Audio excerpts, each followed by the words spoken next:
All right, here we go. What's up, everybody? I'm Zap, and this is the Life a Circus podcast where we talk about everything that's funny, interesting, and ridiculous. Before I jump into this, obviously, very different episode. If you can help us out, make sure you like, subscribe, comment, and share this video uh, because this is crazy. I mean, there's so much to talk about. Obviously, I'm talking about the California wildfires. Uh, we're right in the middle of that. And a lot of things are different, as you can see, if you've been a fan of Band of Future or the Life's a Circus podcast. So it's no Jericho today. Jericho is fine. I'm obviously fine. Jericho is just busy, so he's not able to participate in today's episode. So you just got me. I'm going to roll solo dolo. So also, this is a live episode, and if you can't see me squirming already, we don't usually go live. So we usually pre-record all of our podcasts, and then we put them out. So this is trying something new for 2025, and it's just me. So I am like doing 10 things at once. So if there's like hiccups and stuff, and like stuff doesn't work, it may take, it might not be solid and fluid, but I'm gonna do my thing. um I think this is on YouTube. I don't think we got Instagram set up yet, but I believe you can leave a live chat in the comments. There should be a comment section for a live chat where I can see anybody who's watching what you say in real time and react to what you say. um I think that's all I was going to say. If you can hear my my throat, I also have a little bit of congestion. It's not related to the fire, but I was sick previously, and I'm kind of like getting over that. So if my voice sounds weird, if I have to stop the cough or something like that, that's what's going on. Um, so there's a whole rundown of stuff that I want to talk about today. It's going to be a very interesting episode. Obviously, not a funny episode, but we'll hit the interesting and the ridiculousness of what's happening right now in Los Angeles. I want to talk about my experience because I did experience one of the fires, and just kind of give for a lot of people who watch us outside of California, outside of Los Angeles. Um, you kind of hear stuff on the news, and you don't really, it might be like sensationalized to a certain degree, or it might not be as accurate as what you hear from people who like actually live here and actually going through it. So I'm going to talk about my experience. I'm going to talk about like the LA landscape and why like things like this happen. And then hopefully we have a guest come on who has also experienced this close to one of the fires. And then we're going to talk about some lessons learned, some kind of preparation that I did that personally helped me stay calm throughout the whole thing. So it's a lot to get through today. So we're just going to jump right into it. Um, as far as the fire that was near me was the I think it's called the Eaton fire. The Palisades fire, yeah, the Eaton fire. And this was all going down this week on Tuesday. So I was just watching the Lakers, unfortunately, get destroyed by the Dallas Mavericks. So I just finished watching that game, and I was looking for a post game show that I like to watch. And I just kept hearing this wind outside of my place, and we've had strong winds here before, but this is like it just kept getting stronger and stronger, and it felt like it came out of nowhere. Even to the point where there's like little cracks in my door, and I could hear the wind, and it made like a horn, like a warning horn sound. It was really weird. And so I had no idea what was going on. This was like late in the evening um, on Tuesday, and the Palisades fire had already been going. I had no idea that was happening. I didn't heard anything. And I even texted Jericho. I was like, "Man, it's really windy out here. Like it's crazy wind. Like how was it at your place?" Um, and I decided to just kind of look out the window to see how bad the wind was, and then I saw fire, and I was like, "Whoa!" So, basically, where I'm situated and where a lot of people are situated is, if you don't know, like the Southern California area, there's a very hilly area. Obviously, earthquakes and stuff that changes the terrain. So you've got a lot of hills. You have a lot of mountains. And what's crazy is we just did a video about living in Los Angeles. Totally different, but just how the uniqueness of Los Angeles, and especially like the wildlife, the climate, how you can go one direction and be in the mountains, and then another direction and be at the ocean, and then another direction and be in the desert. And there's just so much going on here. Um, so that's what we were like talking about like just a few videos ago. And I think it's interesting for the people who aren't from here to see what this looks like. So, um, Los Angeles, right? We talked about this in that video too. Los Angeles is like this little speck um, right in here, and but Los Angeles County is like this whole section. Hopefully, you can see my mouse here. This whole section along the coast, and if you look there, you see all this green where it says Thousand Oaks and Santa Clarita, and at the top, Angeles National Forest, Mount San Antonio, San Bern, like all this stuff. You see all this green. These are forests and hills and mountains and all kind of stuff that can catch on fire. They said it hadn't rained here in about 8 months, and so and you've probably seen on the news they've talked about it. It doesn't rain, there's the brush on the ground, and one little spark can like catch all of this stuff on fire. So you've got basically this entire greater Los Angeles area is surrounded by the ocean to the left, and then all these forests and mountains and greenery. And I said on that other episode about Los Angeles that the animals here, it's ridiculous. I'm from Alabama, and I said, I haven't seen this many animals in one place. That's not something that you think about coming to Los Angeles, but you see peacocks and chickens and parrots and coyotes and skunks and possums and raccoons and snakes and mountain lions and bears. I mean, they have like every animal here. So there's a whole forest situation going on here. And speaking of the mountains, I was literally not where the national forest is or the Palisades, but further east, where it says San Bernardino in the corner. I was actually um, on one of these mountains recently. That's me. That's like halfway up. So you can see like the grass and the vegetation, like everything is dry. You light a fire and that's gonna go up. So that's what was happening. And again, at the beginning of this, it was just wind to me. I just heard a lot of wind, and then I saw fire. The fire was about 8 miles away from me, but I could see it on top of the mountain. So again, you have the mountains around, and then you have the valleys that come down. We have the San Fernando Valley, San Gabriel Valley, all these valleys, and then you have like Central LA. So if you look up, you can see, what's happening in the mountains. Um, so I saw the wind, I saw the fire, and another thing about LA is, a lot of people get kind of nervous about the earthquakes, and I've been through, a good handful of, um, you know, weather, disasters, being from Alabama, hurricanes, tornadoes. I've seen hail, I've seen snow, I've been in earthquakes.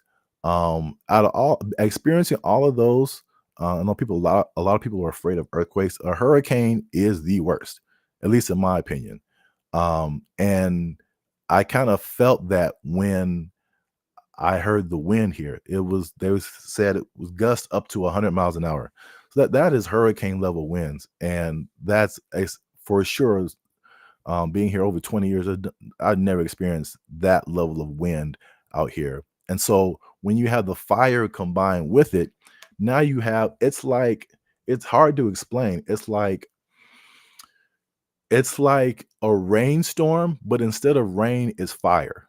It's crazy. It's like a hurricane, but instead of rain, it's fire, and it's crazy. All the stuff on the news, it's as crazy as you think it is. The pictures, everything that they show. Um, but just the level of wind. This is just around my neighborhood. Um, this entire palm tree was uprooted and just lying in the middle of the street. That's how strong the wind was, and that's why the fire was so difficult to contain.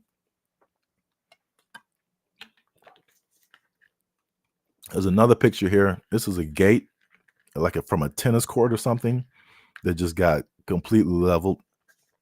Um, so, excuse me. So the wind and with the fire, like they said on the news. I mean, it was at that point you can't contain it because the wind is just catching the fire and taking it miles and miles and miles and just burning stuff up in its path. Like I said, the pictures were crazy. These are some of the craziest pictures that I saw online. A local McDonald's being burned. Um, Sunset Boulevard, which is one of the more iconic streets in Los Angeles, being burned as well. You have this view of the city, and it just looks like something apocalyptic or something out of a movie. Just really crazy. This was someone's view from an airplane. So, like I said, you can see the fire in the mountains, and then you can see all the lights below. So it's like the fire is coming down from the mountains to the city. And I posted a video on our channel where just the view out of my window, it looked like a volcano had erupted and the lava was coming down out of the mountains. It's a crazy scene. And then you see like the aftermath here, and like again, it looked like a bomb was dropped on the city. I mean, the whole entire neighborhood's leveled. Um, and so it's a really crazy situation. We're not like a political channel. The news is talking about the governor and the mayor, the fire chief, and all this kind of stuff. And that's important. But I kind of want to stay out of the political side of it, and just really talk about the preparedness. Because a lot of people have caught off guard, and it's something that I've been thinking about for a long time. Just the different things that we've gone to in the US, and then just in California in general. It's just a very different place. There's earthquakes, there's mudslides, there's fires, and there's a lot of people concentrated in like one area. And sometimes you have to stop and think about this stuff. And it's like, okay, you got millions of people, concentrated together. If something goes down, like, what am I going to do? And so, I in this situation, I kind of patted myself on the back a little bit because I had been doing a lot of different things to prepare for a lot of different scenarios, and to make sure that um sorry, make sure that I'm okay, during some different types of scenarios. One thing that I was really happy that I did was to get a portable generator. And I bought this like maybe a couple of years ago, and it was a lifesaver because once the wind started picking up, and pretty much soon after I saw the fire out of my window, our power went out, and my power was out for like a couple of days. There was a basically on the maps where they were showing there was a red evacuation zone. there was for like mandatory evacuations. There was like a yellow zone where like it's kind of a not a warning but a watch, like you could be next. And right below that yellow zone was me. So thankfully I could see that and kind of prepare, you know. But the power went out, and I used that generator, and everybody was dark, but I had lights, and I didn't get anything cheap. I bought a really good generator. It could be electric, or you can charge it up and then use it, or you can use solar power. And it had several plugs in it. I plugged in all my lamps. I plugged in my phone. I had electricity. I even cooked dinner. I plugged my microwave into that thing and cooked dinner, and like I was cool. So that was like the number one lifesaver for me, because think about, everything runs on electricity, especially you want to get to your cell phone, stuff like that. You don't want your battery to die in times of, in times like this. Another thing that I had that I didn't have to use, and I'm glad I didn't have to use it. If you saw in the news, and this might be extreme, but it's just what something that I had, and I just, for certain situations. Um, there were people who were trying to get out of the city, and that's another scenario where I was thinking, okay, all these people, they're going to try to get out of the city at the same time. It's impossible. You know, the traffic is on a daily basis. It's at a standstill. So everyone's trying to leave at once. You're just not going to get out of here in a car, right? So they had people who were really in the thick of things in the Palisades fire, who were getting out of their cars, and they had to just leave their car because the traffic wasn't moving. You can't get anywhere. So I actually have a folding bicycle. It folds in half, and it just lives in my trunk. Um, just for any kind of scenario where I got to get out of my car and get somewhere. I don't have to be on foot and walk around. I could just uh, get on my car and ride, and it's another form of transportation that is accessible to me if I need it. I also recently just bought a electric bike too.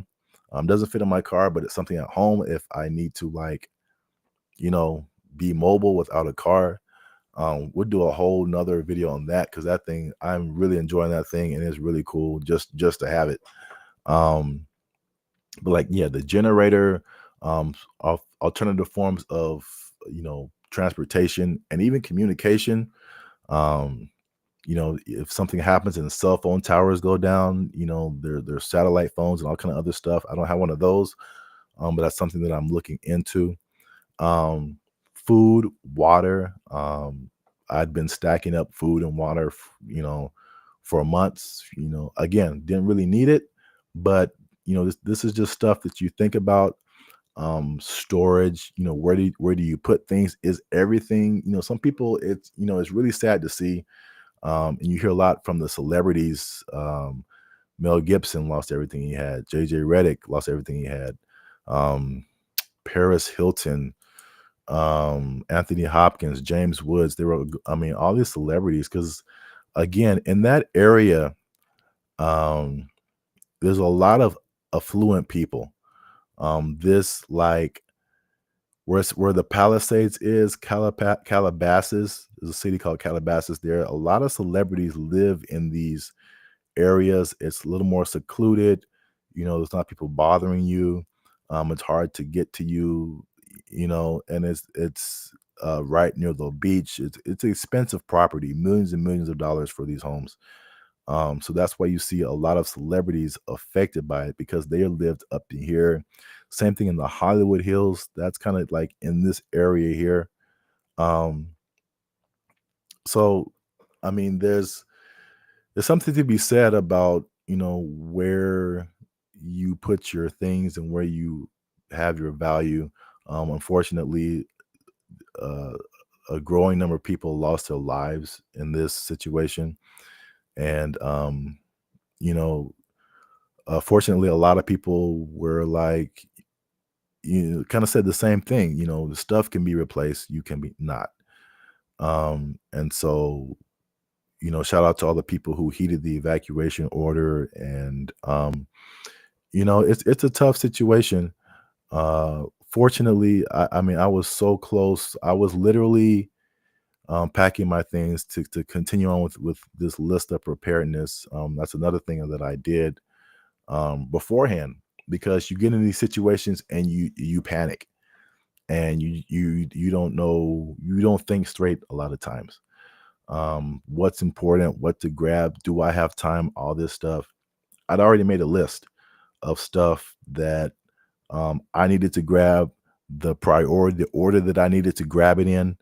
Um, and everything from like records and documents to electronics. And about halfway through the night, uh, again, I put on a live stream of just my view out the window, just in case anything happened. But you can hear a lot of rumbling in that video, and that's just me packing, bro. Because like I was literally packing. I was going through that list and packing up, and I didn't know if I was going to have to leave, but I was going to be prepared because I had the fortunate opportunity to prepare. A lot of people didn't prepare. They left in the morning to go to work, and they came home and their house wasn't there, which is a crazy scenario. But it's something to think about. It's something, to, take a lesson from, disaster preparedness, in addition to just finding out, what to do in these situations. But, just having that list just made me so much more calm. I was not frantic. People were, "Are you okay?" All this stuff, and I was totally fine. I was totally calm. Um, I was hoping to have a guest on today. I don't think he has been able to make it. So I'm just going to close out with this stuff. There's a lot of resources that are available. The homie Casey on Facebook sent me this information. So I just want to share that with anybody who's in the Los Angeles area, um, who needs assistance. There's a lot of assistance from a lot of different organizations happening. Um, let's see if I can see this better here on my phone.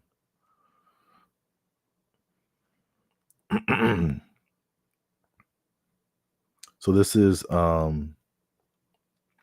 they found information.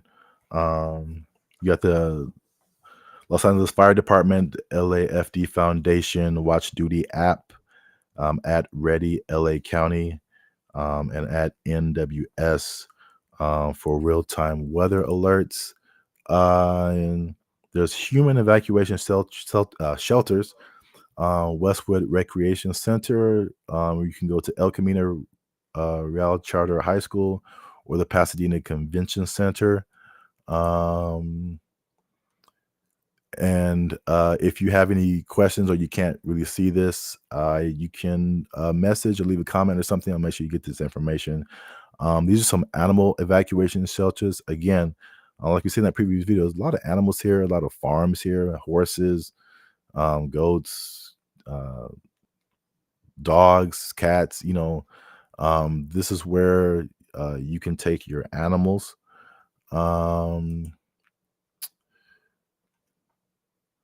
This is ways to, what does this say? This is blocked on my screen.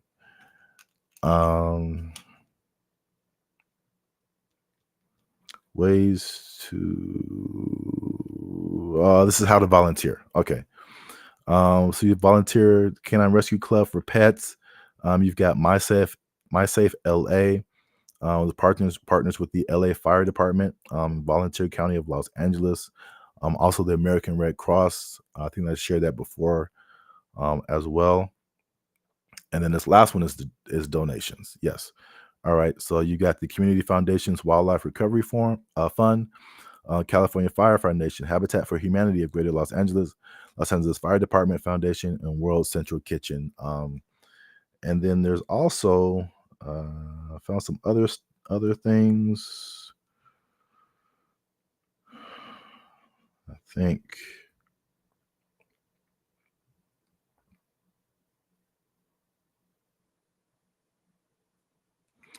I don't see it here, but I know it was okay. I don't have it on the screen.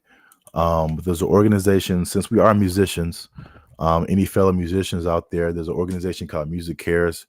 It's offering anyone who works in the music business, if you worked for 5 years or longer, they have an immediate assistance of $1,500, $1,500 of financial assistance, and $500 of food vouchers. You can reach out to them at Music Cares Relief at musiccares.org. Or you can call them at 1-800-687-4227. I think that's going to be it for today. I know covered a lot. Once again, um, prayers out to everyone who has lost. Thankfully, Jericho and I, Bandit Future, we are okay. I was very close to evacuation, but fortunately, did not have to evacuate. As always, make sure you like, subscribe, comment, and share this video. There's a lot of information in here, especially. Not only will that help a lot of people, that'll help us to grow this channel and continue to get better and progress on this YouTube journey. And once again, everybody, stay safe. Prayers out for LA, and I'll see you on the next podcast. Thank you.